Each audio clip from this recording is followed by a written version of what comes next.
கிராமத்தில் இந்த கட்சியினுடைய இணைப்பு விழாவை சிறப்பாக ஏற்பாடு செய்வதற்காக காசி அவர்கள் எங்களது அங்கே கம்சாமத்தில் ஒரு ஹாஸ்பிட்டலுக்கு வந்துட்டு உறுப்பினர் படிவம் எனக்கு வேணும்னு சொல்லி உட்காந்து வாங்கிட்டு வந்தார். அவர் ஃபஸ்ட்டு அவர் வந்தார். காசி எனக்கு இன்னைக்கு நேற்று பழக்கம் இல்லை. ஒரு 20 வருஷத்துக்கு மேலே இருக்கும். இங்கே வந்து விஜயகாந்த் கொடி நான் ஏற்றுனேங்க. நான் வந்திருக்கேன். அதுக்கு பின்னாடி தான் நான் வந்து எம்எல்ஏ ஆனேன். நான் இங்கே விஜயகாந்த் கொடிலாம் ஏற்றிட்டு பேசிட்டு போயிட்டு அதுக்கு பின்னாடி 2011 நான் எம்எல்ஏ ஆனேன் தருமபுரி தொகுதியில். அப்போ வந்து காசி ரொம்ப நல்லா தெரியும். காசி அவர்களே அது மற்றும் இப்போது பிரகாஷ் அவர்கள் இந்த வார்டு மெம்பர் அவர்.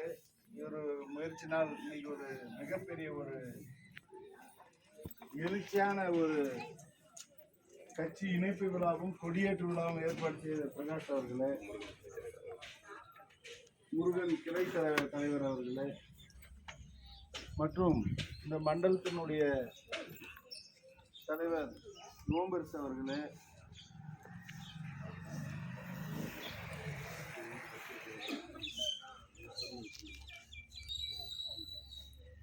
துணைத் தலைவர் அவர்களே, சத்யராஜ் செயலாளர் ஒன்றிய செயலாளர் அவர்களே, அண்ணாமலை அண்ணன் மாவட்ட செயற்குழு உறுப்பினர் அவர்களே, முருகன் அவர்கள், ரஞ்சித்குமார் அவர்களே, லோகநாதன் அவர்களே மற்றும் என்னுடன் வந்திருக்கும்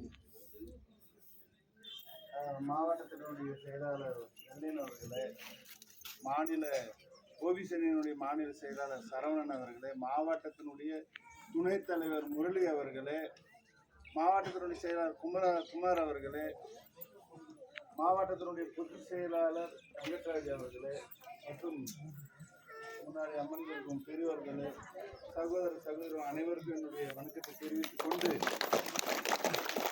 நமக்கு இவ்வளோ பேசின தலைவர்கள்லாம் வந்து நமக்கு நல்ல ஒரு கருத்து சொன்னாங்க.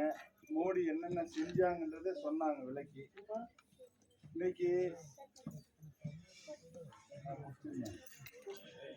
இன்றைக்கு நம்ம பாரத பிரதமர் நரேந்திர மோடி அவர்கள் பிரதமராக வந்து 10 ஆண்டுகள் ஆகிவிட்டது. 10 ஆண்டுகள்ல மக்களுக்கு என்ன அடிப்படை தேவை? முதல்ல பாரத பிரதமர் வந்து ஆட்சிக்கு வந்த உடனே மக்களுக்கு அடிப்படை தேவைகள் என்ன? கிராமப்புற மக்களுக்கு அடிப்படை தேவை என்ன? நகரத்தெல்லாம் பார்த்தீங்கன்னா எல்லா வீட்டுக்கும் பைப் போட்டு தண்ணி கொடுக்குறாங்க. இது யாருமே சிந்திக்கிறது? போர் போடுறாங்க, தண்ணி பிடிக்கணும், என்ன ஒரு சின்டெக்ஸ் டேங்க் வச்சு அங்கே போய் தண்ணி பிடிக்கணும். இந்த மாதிரி இருக்கு. மக்கள் வந்து தண்ணிக்கு யாரும் அலையக்கூடாதுன்னு சொல்லிதான் எல்லார் வீட்டுக்கும் அவங்க வீட்டில் உள்ளவர்கள் எங்க சொல்லுகிறார்களோ அந்த இடத்துல பைப் போட்டு தரதுக்கு பாரத பிரதமர் நரேந்திர மோடி அந்த திட்டத்தை கொண்டு வந்தாரு. இதுல வந்து மாநில அரசுக்கு ₹1 கூட கிடையாது. இதுல பூராமே மோடி திட்டத்தில் வந்துட்டாங்க. இதை நம்ம எங்க சொல்றோமோ அங்க அவங்க பைப் போட்டு கொடுத்தோம். ₹1 கூட நம்ம கிட்ட வாங்கக்கூடாது. இதுதான் மோடியோட திட்டம். அதே மாதிரி வீடு இல்லாதவங்க வீடு கட்டிக்கிற திட்டம் வந்து கொடுத்து, பெண்கள் பேர்ல இடம் இருந்துச்சுன்னா உடனடியாக அவங்களுக்கு வந்து வீடு கட்டுறதுக்கு அனுமதி கொடுத்துருவாங்க, நமக்கு பணம் கொடுத்துருவாங்க.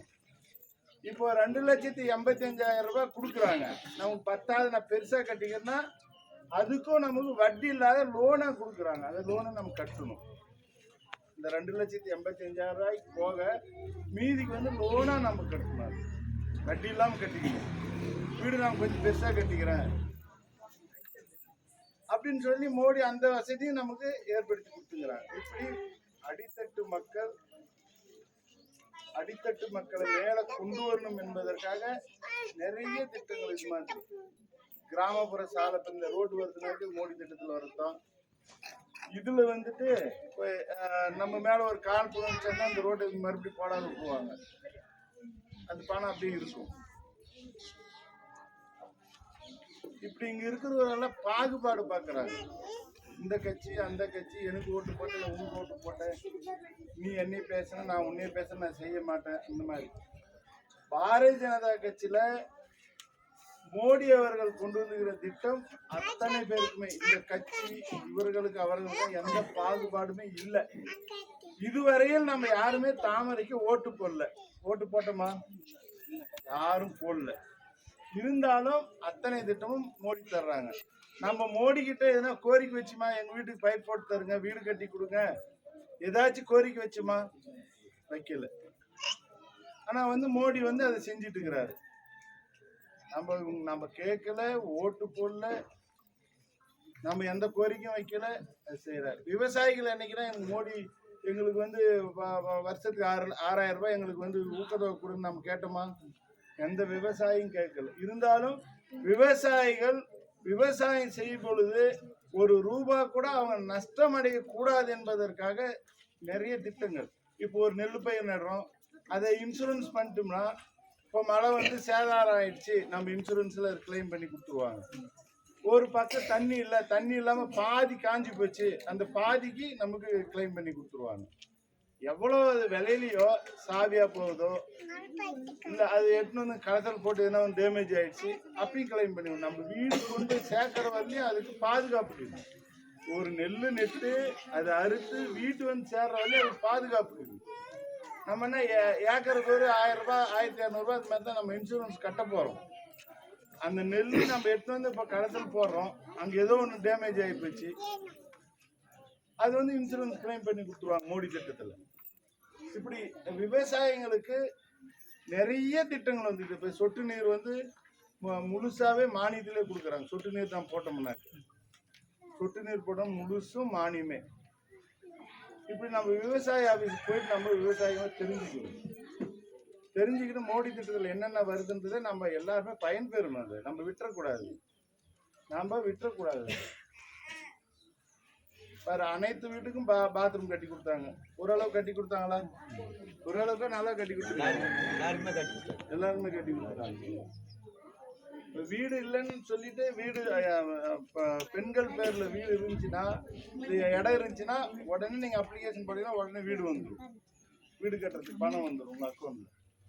இப்படி ஒவ்வொன்றா இப்போ வருங்காலத்துல பாத்தீங்கன்னா, இப்போ உள்ளாட்சி தேர்தல் வருது இல்லைங்களா? உள்ளாட்சி நிற்கிறவங்களுக்கு கவுன்சிலருக்கு, பஞ்சாயத்து பிரசிடண்ட் தலைவர்களுக்கு எல்லாருக்குமே மத்திய அரசாங்கத்தில் நேராக ஃபண்டு கொடுக்க போறாங்க. இப்போ இந்த மாநில அரசுக்கு வந்து வரதுனால தான் நம்மளை ஏமாத்துறாங்க, அதில் கொள்ளடிக்கிறாங்க. நமக்கு கொடுக்குறதுல மக்களுக்கு தேர்தல அந்த கிராமத்துக்கு வரப்போகுது. இனிமேல் இப்போ மோடி ஆட்சிக்கு இப்போ வராங்க, இவங்க வந்துட்டு பின்னாடி அந்த திட்டத்தை கொண்டு வர போகிறாங்க. நம்ம இப்போ பஞ்சாயத்துக்கு வந்துச்சுன்னா நம்ம பஞ்சாயத்துலேயே நம்ம அதை எடுத்து நம்ம செலவு பண்ணணும். இல்லை இப்போ அந்த மாதிரி திட்டம்லாம் கொண்டு வராங்க. இப்போ மக்கள் இன்னைக்கு யாருமே சிரமப்படக்கூடாது, அலைக்கழிக்கூடாது என்பதற்காக இன்னைக்கு எல்லாருமே ஓரளவுக்கு எல்லாம் பேங்க்ல அக்கௌண்ட் வச்சுக்கிறீங்களா?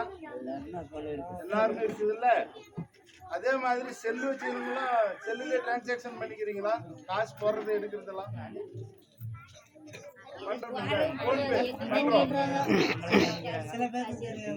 இல்ல ஓரளவுக்கு பண்றாங்கல்ல. இதெல்லாம் நமக்கு வசதி தானே. இப்ப நீ ஒரு ஊருக்கு போயிடுற, வீட்டுக்கு நீ பணம் போடணும், அக்கௌண்ட் போட்டீங்கன்னா அங்க வந்துடும். சரியா? இவங்க அதே மாதிரி செல்லு எடுத்து போய் என்ன வேணாலும் பண்ணி இப்படி எவ்வளோ பெரிய வசதிகளை எல்லா மக்களும் சிரமப்படக்கூடாதுன்றது தான் மோடியினுடைய நோக்கம். இதை நம்ம எல்லாருமே மோடி ஒன்றும் நம்ம ஒரு தனிப்பட்ட ஆள் கிடையாது. நம்ம இந்திய தேசத்தினுடைய பிரதமர், அனைத்து மக்களுக்கும் பிரதமர். நமக்கு மறுபடியும் பிரதமரா அவர் தான் வர போறாரு. 3வது முறையாவும் பிரதமர் தான், மோடி தான் பிரதமர் ஆக போறாரு. நமக்கு எந்த ஒரு மாற்று கருத்து கிடையாது. எல்லா கட்சியுமே இப்ப எல்லாருமே மோடியை தான் ஆதரிக்கிறாங்க. சில கட்சிகள், இந்த ஊழல் கட்சிகள் மட்டும்தான் மோடி எதிர்க்கிறாங்க. ஏன்னா ஒரு ஊழல் இல்லாத ஆட்சி 10 வருஷமா செஞ்சுட்டாங்க. இதுக்கு மேல இவங்களே வந்தாக்க ஊழல் செய்ய முடியாது, ஒண்ணுமே பண்ண முடியாதுன்றதுனால பல எதுக்குறேன்னு சொல்லிட்டு இருக்கிறாங்க. அவங்களால ஒண்ணுமே பண்ண முடியாது. அவங்க கிட்ட மக்கள் செல்வாக்கு கிடையாது.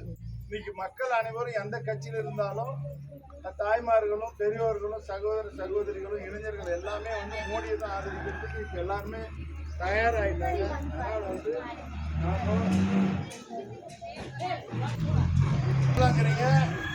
எல்லா கட்சியுமே ஓட்டு போட்டு பார்த்துட்டோமா? எத்தனையோ கட்சிக்கு ஓட்டு போட்டு பார்த்துட்டோம். நமக்கு ஒரு பிரயோஜனமும் கிடையாது. யாரும் வந்து மக்கள் பிரச்சனை தீர்க்கிறதுக்கு அதெல்லாம் மக்களுக்கு என்ன பிரச்சனை என்ன நடக்கிறது கண்டுக்கிறது. அதனால் வந்து எல்லாமே ஊழல் கட்சி. இவ்வளவு நாள் ஆட்சி செய்த தமிழ்நாட்டில் ஆட்சி செய்தவர்கள் எல்லாம் ஊழல் கட்சி தான். ஊழல் பண்ணியே தான் அவங்க வந்து ஆட்சி நடத்தினாங்க. அதனால் வந்து நமக்கு ஒரு நல்லாட்சி வரணும், மக்களுக்கான ஆட்சி வரணும்னு சொன்னா இன்றைக்கு இந்திய தேசத்தில் எப்படி பாரத பிரதமர் நரேந்திர மோடி அவர்கள் எப்படியோ அதே மாதிரி இன்னைக்கு நமக்கு ஒரு மாநில தலைவர் அண்ணாமலை வந்துக்கிறாங்க. நீங்க அவங்க உயரிய பதவி IPS படிச்சுட்டு அந்த பதவியை ராஜினாமா பண்ணிட்டு நான் நாட்டுக்காக நான் சேவை செய்யறேன்னு சொல்லிட்டு நாட்டு மக்களுக்காக சேவை செய்யறேன், ஒரு ஊழலற்ற ஆட்சி ஊழல் இல்லாத ஆட்சியை நான் கொண்டு வருவேன்னு சொல்லிட்டு இன்றைக்கு தமிழ்நாடு முழுவதும் இன்னைக்கு நடைபயணமா போயிட்டு இருக்கிறாங்க. போற இடம்லாம் ஆயிரக்கணக்கான லட்சக்கணக்கான பேர் தான் மக்கள். நீங்க பாப்பீங்க, டிவிலாம் பாக்குறீங்கல்ல, எல்லாமே அங்க வந்து பாரு, பெண்கள், தாய்மார்கள், இளைஞர்கள் பூரா ஒன்று திரண்டுட்டாங்க. எல்லாம் ஒரே பக்கமா வந்துட்டாங்க.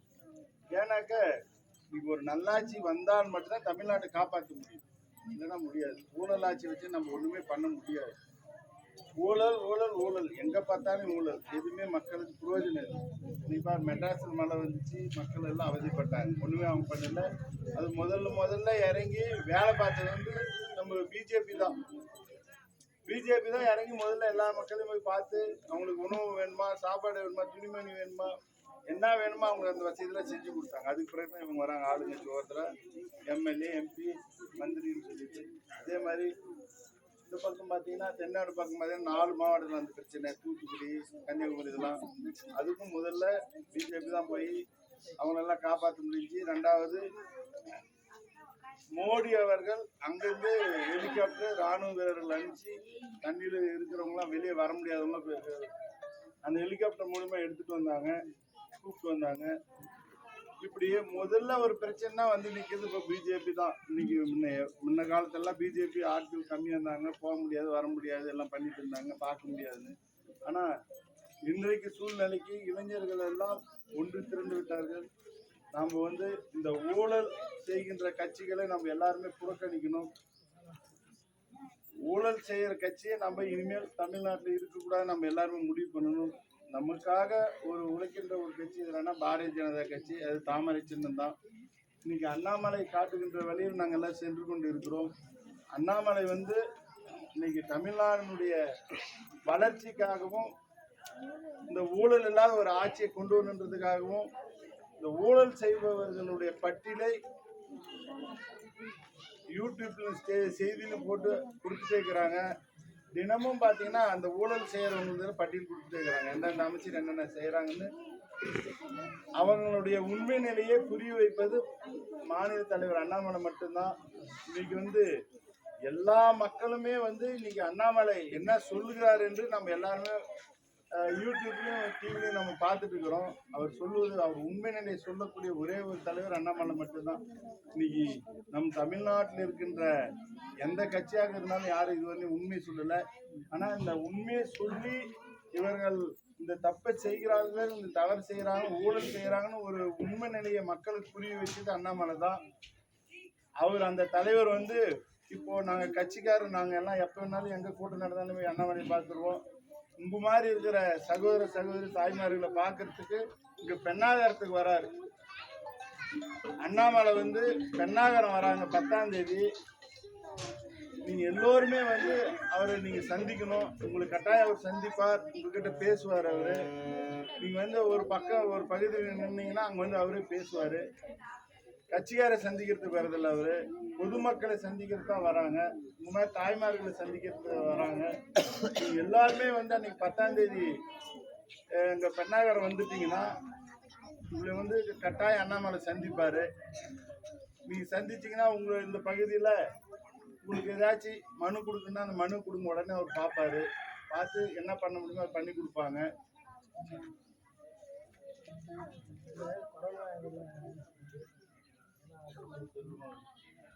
கொரோனா வந்துச்சு இல்லைங்களா, நமக்கு இல்லை, உலக நாடு பூராம கொரோனா வந்துச்சு. கொரோனா வந்தப்போ ஒரே வருஷத்துல தடுப்பூசி கண்டுபிடிச்சு உடனடியாக நமக்கு எல்லாம் போட சொன்னது பாரத பிரதமர் மோடி தான். அது மட்டும் இல்லாம வெளிநாடுகளுக்கெல்லாம் ஏற்றுமதி செஞ்சாங்க. அங்க இருக்கிற மக்களும் காப்பாற்ற வேண்டும். எந்த வெளிநாட்டிலும் ஊசி தயாரிக்க முடியாது, 2 வருஷம் ஆகும்னு சொன்ன பொழுது உடனடியா நம்ம ஒரே வருஷத்துல இதை தயார் பண்ணி அத்தனை மக்களும் வந்து எல்லா நாட்டிலையும் மக்கள் உயிர் சேதம் அதிகமாச்சு. இந்திய தேசத்துல நடக்கல, அந்த மாதிரி உயிர் சேதம் அதிகமாக ஆகலை, குறைஞ்ச அளவில் தான் இறந்து போனாங்க. அதுக்காக தடுப்பூசி தயாரித்து உடனடியாக எல்லாம் கொடுத்து மக்கள் உயிரெல்லாம் காப்பாற்றணும் நம்ம பாரத பிரதமர் நரேந்திர மோடி. அதனால் நீங்கள் வருங்காலத்தில் இப்போ 2024 தேர்தல் வரப்போகுது. அடுத்த வருஷம் 4 மாதம் வரும்பொழுது நீங்கள் எல்லாருமே தாமரை சின்னத்துக்கு ஓட்டு போடணும். தாமரை சின்னத்துக்கு வாக்களித்து மோடி மீண்டும் பிரதமராவது நம்மளுடைய பங்களிப்பு இருக்க வேண்டும் என்று நான் கேட்டுக்கிட்டு, அதே போல இப்போ எல்லாருமே தொழில் செய்யற கைத்தொழில் செய்யறவங்க, ஒரு கார்பெண்டர் இருப்பாங்க, சென்ட்ரிங் அடிப்பு இருப்பாங்க, மேஸ்திரி வேலை செய்யறவங்க இருப்பாங்க. இந்த மாதிரி கைத்தொழில் செய்யறவங்களுக்கு பாரத பிரதமர் 1 லட்சம் ரூபாய் வட்டியில்லா கடனா கொடுக்குறாங்க. அது சரியா கட்டிட்டாக்க, பெண்டிங்லாம் சரியா கட்டினோம்னா நமக்கு அதுல மானியம் வரும். 70,000 ரூபாய் கட்டினா நமக்கு அது முடிஞ்சிடும். இந்த மாதிரி ஒரு திட்டம் இருக்குது. நீங்க எல்லாம் சேவை மையத்துல நீங்க ஒரு ஆதார் கார்டு எடுத்து போய் நீங்க பதிவு பண்ணணும். அப்ளிகேஷன் போட்டோம்னா நீங்க என்ன தொழில் செய்யறீங்க அந்த தொழிலை வச்சு நீங்க போட்டீங்கன்னா உங்களுக்கு 1 லட்சம் ரூபாய் கொடுக்குறாங்க. அந்த ஆதார் கார்டு இருந்தா போதும். ஆதார் கார்டு 1 லட்சம் ரூபாய் நன்றி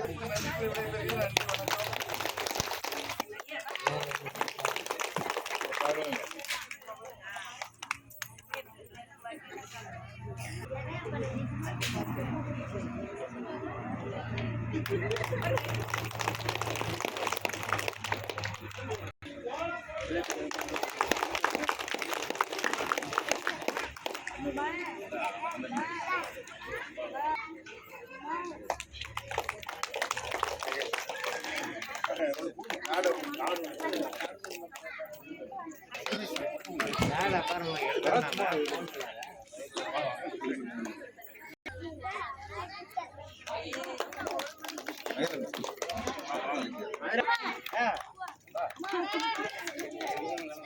ஏமா நீங்களும் வாங்க.